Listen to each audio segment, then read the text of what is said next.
Mes chers compatriotes, notre pays est en train d'être détruit sous nos yeux. Il est impératif d'agir sans tarder pour empêcher l'irréparable, à savoir la balkanisation du Congo. Une menace imminente qui met en péril notre souveraineté. Nous n'avons plus d'autre alternative. Il est temps de sauver notre nation du spectre d'effondrement. Depuis le 30 juin 1960, notre pays n'a jamais affronté un défi aussi existentiel. La guerre qui ravage actuellement notre territoire menace l'unité de notre nation. Dans ces contextes d'extrême urgence, la cohésion nationale doit s'imposer comme notre priorité politique absolue. Chaque jour, nos villes, nos territoires, nos villages et nos provinces tombent sous le joug des agresseurs, tel un héritage laissé à l'abandon.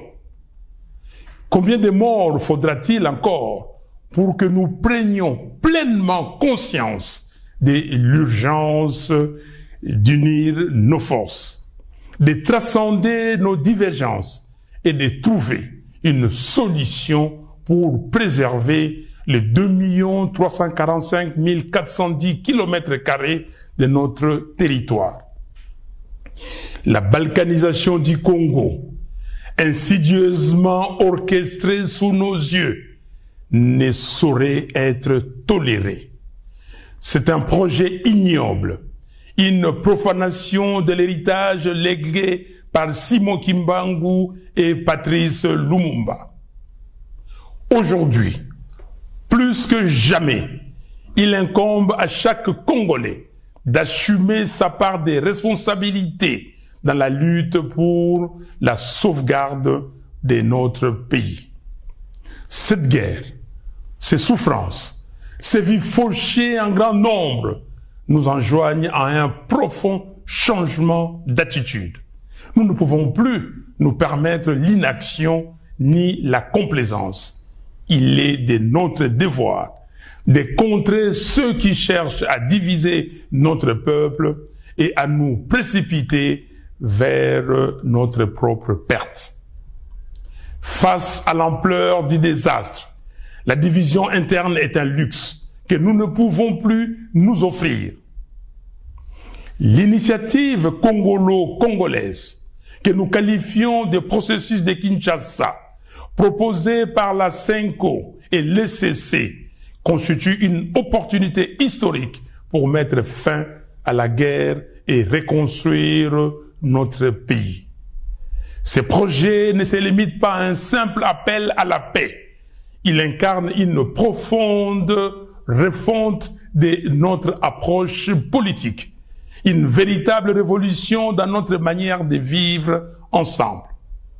Je lance donc un appel ferme à tous les Congolais, quelles que soient leurs appartenances, à se rallier à cette dynamique de réconciliation et de cohésion nationale. L'heure est à la responsabilité individuelle et collective. Il est temps d'agir pour sauver notre pays. J'exhorte Corneille Nangaa à déposer les armes, à faire prévaloir l'intérêt supérieur de la nation, en pensant à l'intégrité de notre territoire national et surtout à reconnaître les droits inaliénables à la vie de ses frères et sœurs. J'en appelle à Joseph Kabila afin qu'il se remémore tout ce que le Congo lui a donné et qu'il s'engage résolument en faveur de la paix. J'invite Félix Tshisekedi à mesurer l'ampleur du désastre qui accable notre pays et à soutenir sans réserve l'initiative des évêques de la CENCO et des pasteurs de l'ECC.